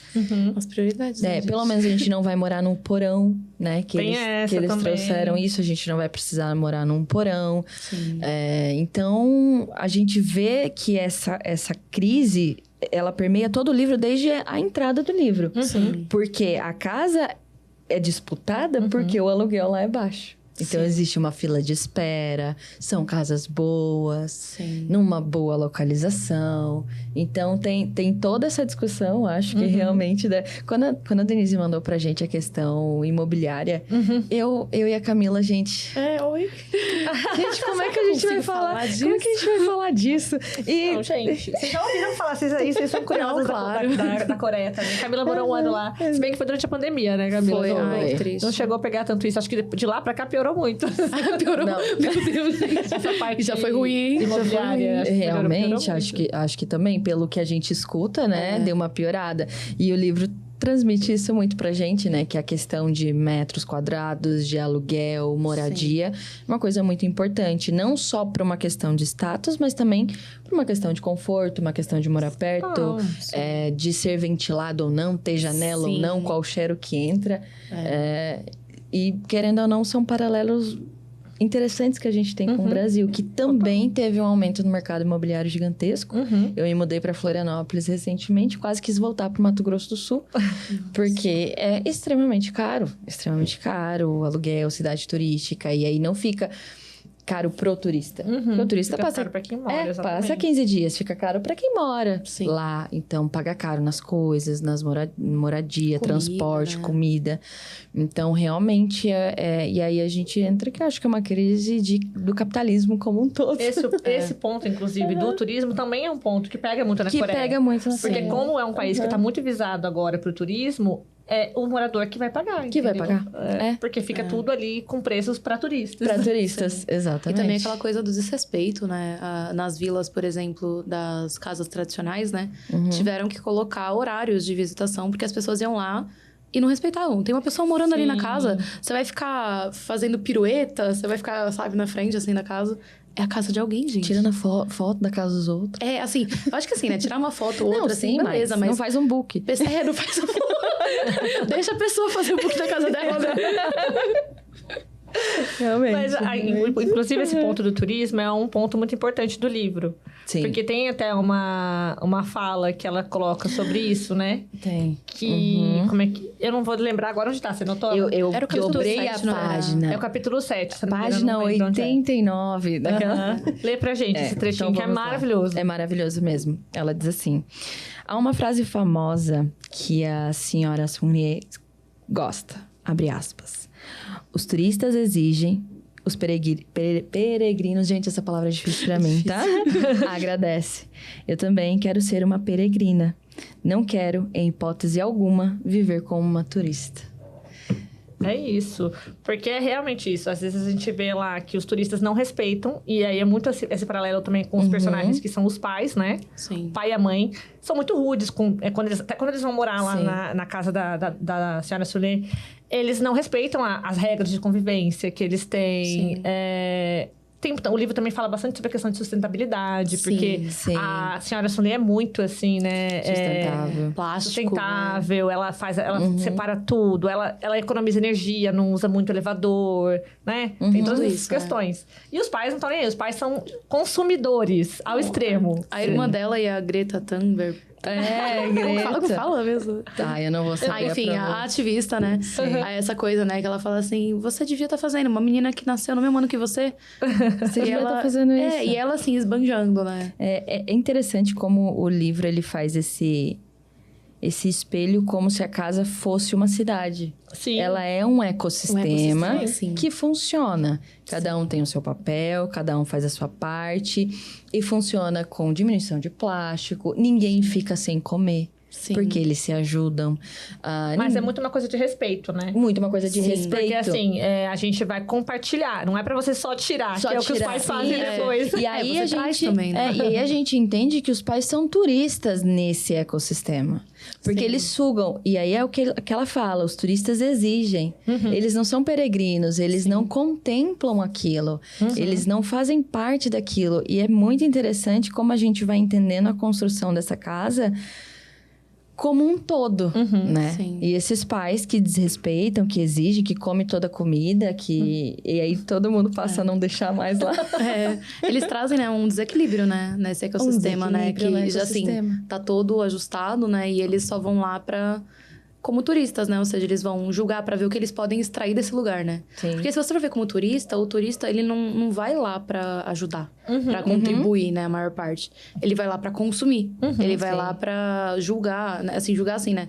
Ver, fala assim, e ver o que eu já vi e tudo. E o peregrino não, né? Ele tá de passagem, ele atravessa, ele agradece, ele reconhece o desconforto do lugar, assim, mas ainda assim, né? Tenta, de alguma forma, fazer parte, né? E também ver o que tem de bom naquilo, né? Porque eu acho que é muito essa questão do agradecer. Sim, né? Sim. É você ver o lado bom das coisas, né? Nem tudo tá perdido. Lógico que aqui na comunidade que eles criaram, as pessoas passam por muitas dificuldades, entendeu? Mas elas passam com bom humor, com amizades, cumplicidade, um ajudando o outro e assim vai. E é interessante ver que um vê o que o outro é bom. Por exemplo, tem um personagem que ele também vai mal na escola. Ah, sim. É igual a Surinha, ele também vai mal na escola. Só que ele é um bom cabeleireiro. Sim. E a galera do ecossistema da casa valoriza isso, incentiva isso dele. Aí quando os turistas entram, que são os pais, apontam como algo ruim. Falam mal da altura dele, falam mal... Nossa, esse negócio da altura. Essa questão da altura. Falam mal da altura dele. Como assim ele vai ser um cabeleireiro? E a mãe dele tem orgulho disso, sabe? Sendo menosprezando algo que para ali é algo importante, é algo que as pessoas valorizam, né? Sim. Então, é um tema que a gente ficaria horas aqui falando. Simples, assim, nossa, com certeza. Você tinha comentado sobre... A gente comentou da altura, que eu fiquei muito chocada. E você comentou que você já sabia. Você já sabia. Na verdade, assim, eu fiz uma pesquisa, né, recentemente. E eu descobri que... Tipo a Anvisa da Coreia, né? Eles estão cada vez mais rigorosos em relação a isso. Porque, aparentemente, é comum colocar esses hormônios de crescimento, né? Nos alimentos. Muito, assim, né? E isso não faz bem, sabe, gente? Porque aqui a mãe da Ossurim fala que a mãe do rapaz deveria ter levado ele no médico quando ele era criança pra ver que ele não ia crescer muito e começar a dar hormônios do crescimento pra ele desde pequeno. Porque é assim que as mães boas fazem, entendeu? Pro seu filho não ficar pra trás depois.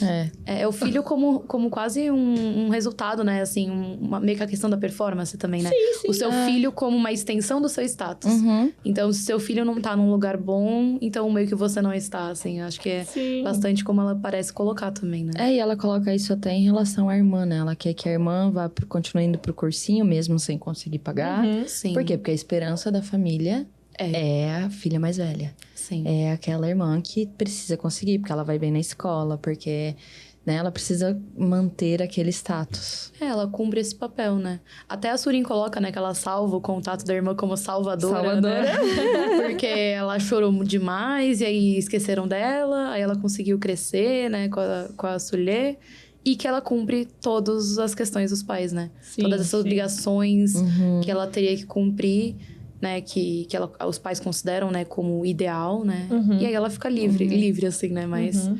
sendo criticada, né? Mas... Uma coisa que eu acho muito legal, que nem você tinha comentado sobre a Surim não ter muito julgamento, né? Sobre as ações tanto dos pais quanto da irmã. Sim. Porque, de certa forma, pelo menos eu senti isso, que ela também traz como eles, agindo dessa forma, esses comportamentos, fazem com que eles mesmos sofram, né?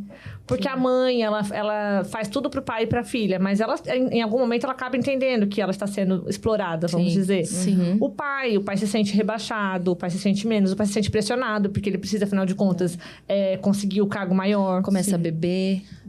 Começa a beber. A irmã, ela também, ela se sente pressionada, porque ela tá em fase de vestibular, e ela sabe que ela precisa entrar numa grande universidade, Sim. né? Na capital. Que ela tem todo esse medo de, vou ficar aqui pra sempre, né, nesse prédio, cair nos pedaços.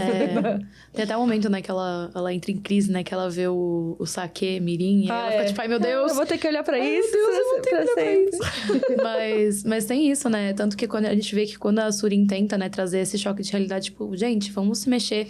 O pai dela fala, nossa, eu não acredito que meu filho tá falando isso pra mim. Aí a irmã dela chorando fala assim, nossa, que crueldade você falar isso pra mamãe. E a mãe dela falando, eu quero morrer. E ninguém faz nada. Ninguém faz nada, né? Ninguém toma nenhuma atitude. Parece que, assim, eles ficam mais na inércia, né? Ninguém toma uma atitude realmente diante, né? E aí a gente entra na questão da saúde mental. E aí a gente apontou várias coisas aqui, né? Então, a pressão da irmã, a questão da mãe, ela teve depressão gestacional, depressão pós-parto. E aí você, como tradutora agora, Camila, como você acha que a autora traz isso pra gente, assim, dentro da obra, essa questão da saúde mental? Olha, nesse caso, né, ela nomeia, né, bem claramente, né, a questão da depressão. Só que ela também traz outros aspectos quando descrevendo a mãe, né? Então, ela fala, por exemplo, quando ela nasceu, a saúde da mãe ficou em frangalhos, né? Ela também traz muita fragilidade da mãe, por exemplo... Tem algum momento que ela tá conversando com a mãe, ela começa a observar, que nem eu comentei, né? Que a mãe tá tremendo muito, né? Os lábios, o corpo. Ela traz essa fragilidade da mãe também por essa observação, né? Então, a mãe é aquela pessoa também que não quer mostrar, né? Não quer demonstrar que ela... Enfim, não tá bem. Mas a gente vê pela descrição, né? Mais objetiva da Surin, que você vê, assim, que ela não tá bem. Ela não, né? Tá... digamos, saudável, né, assim. E a gente consegue ver que também, nós como leitores, né, conseguimos entender que isso está relacionado à questão da depressão, né? Sim. Que até o próprio avô dela falava, né? Eu tenho medo do que ela pode fazer se eu tirar esse apoio. Acho que era questão do dinheiro, né, também, né? Porque tem um momento que a Surim fala que a mãe explorou o pai, né? Sim. O seu pai era idoso e você deixou ele te dar a casa dele e ele vinha morar nessa casinha. Sim. E ela sai chorando, inclusive. Sim, Porque realmente às vezes é isso, a pessoa é o que a pessoa pode dar, é o que a pessoa pode oferecer. E a mãe tem todo esse histórico. Sim. Né? Tem. De depressão e de recuperação e recaída. Sim. Né? E é interessante que essa obra ela fala muito sobre mulheres, apesar de termos personagens homens notórios aqui, né? Sim. Porque ela, como você falou, Camila, ela observa muito as mulheres. Você não vê ela falando das feições do pai. Então, ela vê o queixo da mãe tremendo, ela sabe que a irmã dorme de olhos abertos, rangendo os dentes. Então, ela nota muito as mulheres, né? Ela vê a solidão dos idosos também, de não se casar, de sempre estar ali. E é interessante ver esse olhar dela, né? E eu acho que ela é mais empática com as mulheres, assim, da história. Ela é empática como um todo, mas com as mulheres ela tem muito isso. Eu acho por rolar também uma questão da identificação ali, né? Ela é a filha mais nova e ela tá vendo quanto a irmã mais velha e a mãe estão sofrendo. Então, tipo, olha, eu vou ter que aguentar as pontas aqui. Sim. Né? Porque vai que um dia sou eu ali naquele papel, ou poderia ser eu ali naquele lugar, sabe? Sim. Com certeza. Ela fala também, por exemplo, a mãe da amiga dela, né? E do rapaz que... A senhora lá que é cabeleireira, que eu esqueci. Acho que a senhora Jo, se não me engano. Senhora Jo. Senhora Jo. ela... Porque, se eu não me engano, a Sarah Jewell é uma mãe solo, né? Ela é divorciada. ela é uma mãe solo. Divorciada, algo assim. Ela fala que ela cria os 2 filhos sozinha, né? Isso, e aí mostra também já mais um lado, entendeu? De pessoas, né, menos favorecidas aí. E o tanto que ela batalhou, né, pra criar os 2 filhos. E como ela... a menina é super inteligente, o menino não é tão inteligente. Mas ela vê também o valor que ele pode oferecer, né? Sim. E... ajuda, né? Também depois eles vão estudar, até estudar juntos, né? Sim. É muito legal. E tem também a senhora Hong Kil-dong, que também aparece bastante na história. E é muito curioso, né? A gente já falou aqui sobre Hong Kil-dong, que é um clássico, né? Da literatura coreana. E até esse ponto eu acho bem legal, porque ela fala de Hong Kil-dong, ela fala da Princesa Bari também. Sim. Ela traz algumas menções aqui, né? Tanto a clássicos da literatura coreana, como também a outras coisas contemporâneas, como a Anne de Green Gables. Sim. Outras coisas assim.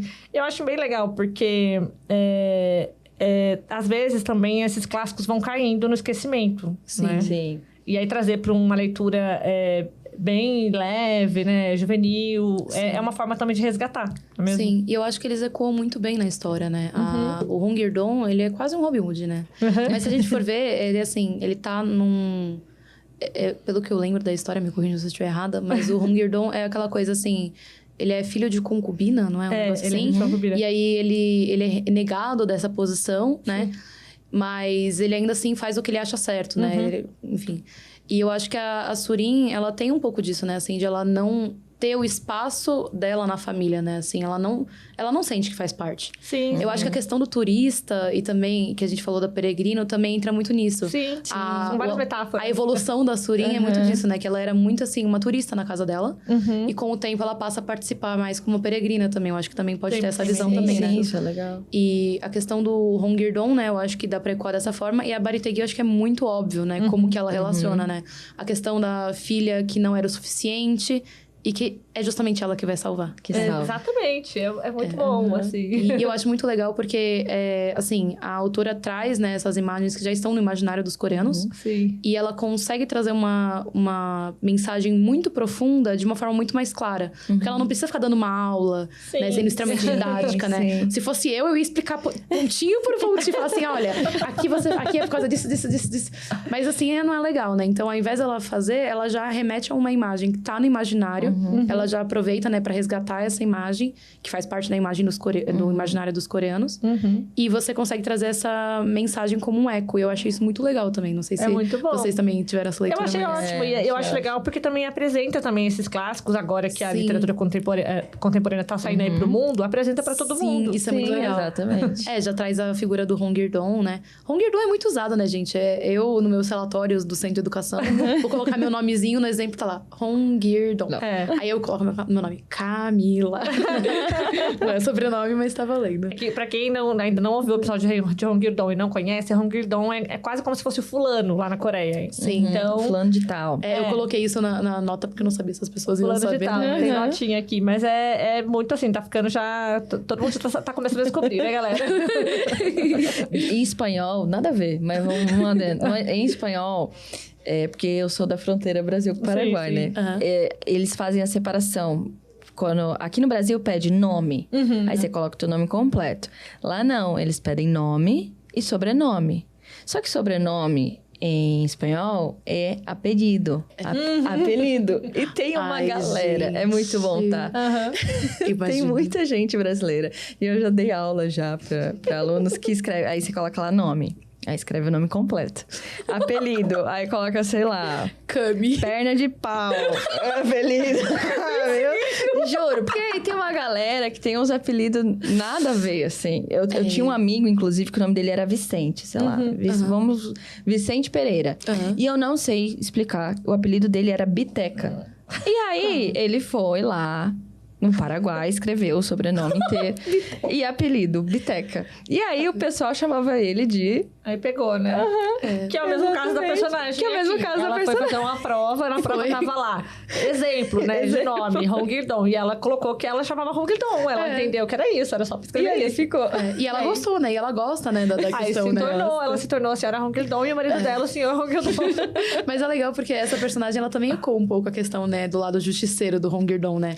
Ela ela tem nessa coisa meio das pequenas sim. vingancinhas, assim, né? De tipo, olha, né? E o marido dela também tem um pouco disso, né? Tem. Então eu achei isso muito legal. É bem legal. Eu me dei conta disso depois, na verdade, né? Eu traduzi Sim. tudo, aí depois eu olhei e falei... Nossa, o Hong Yerdong, meu Deus! É uma coisa... Nossa, eu achei muito incrível. É muito bom, a autora foi bem criativa, eu gostei Foi bastante. muito criativo aqui. Gente, vamos nos encaminhando aí pro final. Aí a gente já falou bastante das nossas impressões, né? Sim. Mas qual é, assim, vocês... Obviamente que nenhum livro é uma lição de moral, nada do tipo. Mas, assim, de tudo isso que a gente falou, o que vocês acham que é a principal mensagem que fica desse livro? Ai, principal. Principal. Pra mim, foi, tipo, mostrar um pouco essa questão da resiliência, né? Porque fala muito de você se esforçar, de você passar pelas adversidades, né? E a própria senhora Sun Lie, ela passou por muita coisa na vida, né? Sim. Ela nem sempre foi dona de prédio, né? Ela Sim. trabalhava numa casa de massagem, né? Sim. Trabalhou muito, né? Pra ter o patrimônio que ela tem, né? E mesmo assim, ela não vive assim, vamos dizer, esbanjando. Ela continua todo dia trabalhando, ajudando os outros. E sempre pensando também, uma coisa que eu acho muito interessante, é essa questão também da sustentabilidade, é que ela pensa também nas próximas gerações, né? Sim. Ela quer deixar um mundo melhor para quem vem aí, não é mesmo? Sim. Então, acho que é muito essa coisa da resiliência, mas também de ajudar sempre o próximo, né? De ser grato pelo que você tem e tentar passar isso pro outro. Eu acho que realmente essa é uma das... Eu acho que essa é uma das principais mesmo. Pra mim, assim, sendo sincera, o que mais ficou, né? Depois que eu li esse livro... É a questão também do adulto, né? O que é você ser um adulto? Porque eu não sei vocês, né? Assim, mas eu tenho 28 anos, né? Eu sou adulta. Mas sempre tem o adulto premium que eu consulto. Né? Com vocês, assim. O adulto premium que entende sobre lei, que eu vou consultar. O adulto premium que mande alguma coisa. E me trouxe muito isso, né? Assim, o que é ser adulto, né? De onde que vem isso? O que faz? Porque, assim, eu achei que eu fosse me sentir adulta. E eu saí de casa e eu continuo me sentindo eu. Sim. Então, assim, sabe? O que é ser adulto? A partir de que ponto que a gente se torna adulto, né? Então, eu pensei muito nisso também, porque eu fiz estágio numa escola, quando eu tava fazendo a licenciatura de português, uma escola que era numa área bem periférica, assim. E eu tive contato com alunas que olhavam e falavam assim... Nossa, professora, eu não consegui estudar essa parte porque eu tive que cuidar do meu irmão e cozinhar. E uma aluna, assim, de 12 anos. O irmãozinho de 6, sabe? E isso é o dia a dia dessa menina. E aí, eu pensei, nossa, isso é muito diferente da minha realidade, né? Sim, com certeza. Eu não imaginava que, assim, a gente tinha, né? É claro que a gente sabe, né, que existem casos, mas quando você vê de perto é diferente, né? Então, eu comecei a pensar muito nessa coisa, né? O que é ser adulto? E, inclusive, é um dos motivos que eu indico para os meus alunos também, né? Eu acho que são reflexões, assim, para alunos de ensino médio, a Anne vai até entender o que eu quero dizer, né? Que é um momento que eles estão pensando, né? O que é ser adulto? A questão da rebeldia que aparece às vezes, na verdade, não é uma negação total, mas é uma questão de eu quero ressignificar isso para mim, né? Então, eu acho que aqui traz esse tipo de conversa muito bem. Eu acho que é uma ferramenta muito boa, né? Para trazer esse tipo de discussão. Se bem guiada também, né? Claro, né? Não um adolescente sozinho lá, falando assim, eu vou negar tudo e só a minha vida e pronto, eu quero. Não é assim, né? Não. Eu acho que a obra fala muito dessa questão de ser adulto, que é ser adulto, como se tornar adulto, e não te dá uma resposta. Então, não vão ler o livro esperando uma resposta, porque ela não vem. Sim. E eu acho que uma outra coisa muito boa, porque a gente estava falando, você falou do poema. Da questão do poema. Eu tava até esquecendo que eu queria perguntar. E aí, essa questão do poema, quando ela fala da bolinha... Cadê, gente, a parte da bolinha? Aqui, ó, pera. Eu acho que aquilo resume tanto o livro. Pera, cadê? Cadê? Era bem no final. Aqui, página 215. Sim. A bolinha, Essa bolinha aí, gente. Isso. Sim, devemos viver, você e eu, como bolas que saltam mesmo ao cair. E eu acho que o livro fala muito disso, que mesmo caindo, aquilo vai te servir de impulso para você voltar. É como uma bola, né? Que ela precisa cair para ela voltar e pegar o impulso. E eu acho que o livro vai falar muito sobre isso. E a própria autora fala que a casa de peregrinações é como se fosse um albergue para os jovens que estão perdidos, que não sabem como ser adultos, que não têm uma boa referência, que não têm bons exemplos, mas que precisam disso, precisam desse impulso ao cair. E eu acho que o livro é muito sobre isso, muito essa reflexão. E eu queria que você falasse um pouco sobre o poema também pra gente. Sim, foi muito difícil fazer essa tradução aí, Camila. Então, é que assim, né? Tradução de poema, eu primeiramente, né, quando eu olhei o original, obviamente, né, o poema tá no final, demorei um pouquinho pra chegar lá. Mas aí quando eu vi, eu falei, meu Deus, no meu primeiro trabalho eu tenho um poema. Ok. Aí, primeiro eu fui procurar pra ver se tinha alguma tradução, né? Porque, às vezes, a gente pode usar pra guiar também, né? Sim. Não tinha. Não achei. Aí eu falei, tá bom. Não, eu entendo o poema, né? Porque ele é muito oral, esse poema, né? Ele tem uma coisa assim, ele não tem exatamente um ritmo. Quando eu li, eu percebi muito uma coisa assim, parecia mesmo... Quando eu li uma coisa de uma bolinha, sabe? O ritmo de uma bolinha. Sim. Só que aí eu pensei, tá... Tem rima? Não tem. Cadê o português? O que eu faço com o português aqui? Aí eu pensei muito, e esse poema, ele é muito simples, né? As palavras não são tão rebuscadas, e eu fiquei com medo de acabar rebuscando muito, porque senão ia virar um poema de autoajuda, e ia perder o impacto dele. Sim, não sei se vocês perceberam, mas assim, ele tem muita questão da validação da queda, né? De você... não importa se você cai, né? Então, foi uma coisa assim que foi meio complicada. Esse poema... Uma das coisas que eu fiz assim, eu li ele e falei assim, tá, cada estrofe, qual é a mensagem que tá aqui, né? E aí eu tentei dar uma ressignificada, porque o coreano, ele é mais enxuto, mais conciso, né? E tinha coisas que ficaram muito grandes no português. Aí eu falei, não vai dar, não tá legal. E aí eu tentei, né? Ele foi até um pouco mudado depois, na verdade, da forma que eu fiz, né? A editora deu uma mexida. Mas, assim... A ideia, né, do poema como um todo, né, veio, né? Às vezes, assim, uma estrofe ou outra, né? Mas eu acho muito interessante aqui, né? Que ele traz a questão de príncipe do reino da elasticidade, né? Essa coisa de que você tem que ter essa elasticidade, essa flexibilidade, né? De saber, assim, você vai cair. Assim, você vai cair e você não necessariamente vai saber quando você vai cair também. E você tem que saber voltar, assim, sabe? Você vai cair, você vai voltar, você vai cair, você vai voltar. E é uma coisa contínua, né? E eu acho muito significativo que a Sully fala pra ela também, né? Olha, esse poema é como minha vida. Sim. Ela não fala necessariamente, ela não dramatiza a vida dela, ela não fala dos acontecimentos, mas ela fala, olha, você lendo esse poema, você vai saber como foi minha vida. Então, assim, você vai ter uma visão geral. E eu acho que ela até traz uma lição, né? Assim, de tipo, olha, né? Uma coisa meio enigmática, assim. Sim. Mas você consegue entender, né? A Sully, ela nunca fala direto, né? Ela sempre usa metáforas, né? A questão da exclamação. Eu quero ser que nem uma... Ela fala que ela quer ser... Uma interjeição. Uma interjeição. Ai, gente. E a interjeição é muito louco, né? Porque a interjeição é aquela coisa de... É muito... Às vezes sai sem que você perceba, né? A gente não controla muito. É muito emocional, exato. É muito automático. Quando você fica... né? E isso a gente vê muito em aula também, né? Os alunos, às vezes, né? Se dando conta. Então, eu acho que é o mais puro do mais puro mesmo, assim, sabe? De você não... simular aquilo, mas você realmente ter uma reação muito natural daquilo. Então, eu acho que é mais ou menos... O que o poema também me fez pensar bastante é essa coisa, assim, de adaptabilidade. Sim. Porque eu acho que é uma coisa que a Surimi também fala muito durante a história, que ela precisa ajudar os pais delas a se adaptarem à nova realidade deles. Sim. E ela fica o tempo todo equilibrando tudo pra ajudar eles a passar por essa adaptação sem sofrer muito. Vamos dizer. Às vezes ela quer que eles sofram um pouquinho. Ela quer. Mas ela quer pela mão dos outros, você percebeu? Ela deixa os outros se vingar por ela. Tipo, essa é uma vingança? Então tá bom. E aí ela não fala pros pais que é uma vingança. Mas é muito interessante, né? Porque ela serve como uma ponte, quase como uma tradutora do mundo real, né?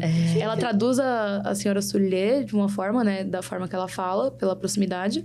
E ela também conhece a realidade dos pais, então ela traduz o mundo real pra eles, de forma que eles não fiquem muito chocados, digamos assim, né? Porque, convenhamos, né? Eles se chocam com bastante pouco, né?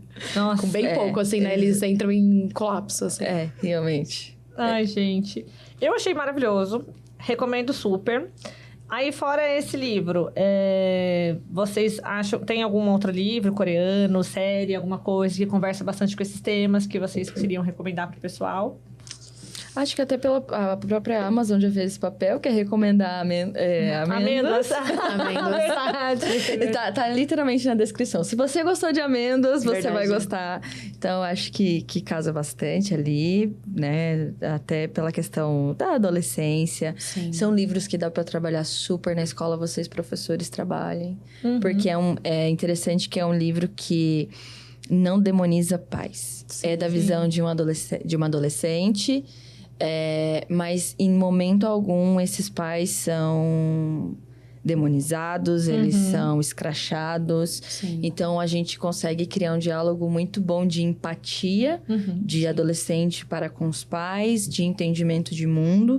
Então, eu acho que é bem interessante. E de série, deixa eu pensar. Eu acho que é a própria Anne, né? Anne, A própria Anne, né? Porque eu também achei que ela você falou do Hongildong e da princesa Mari, e a Anne também, eu acho que tem muito a ver com a história das personagens. Sim, também. sim.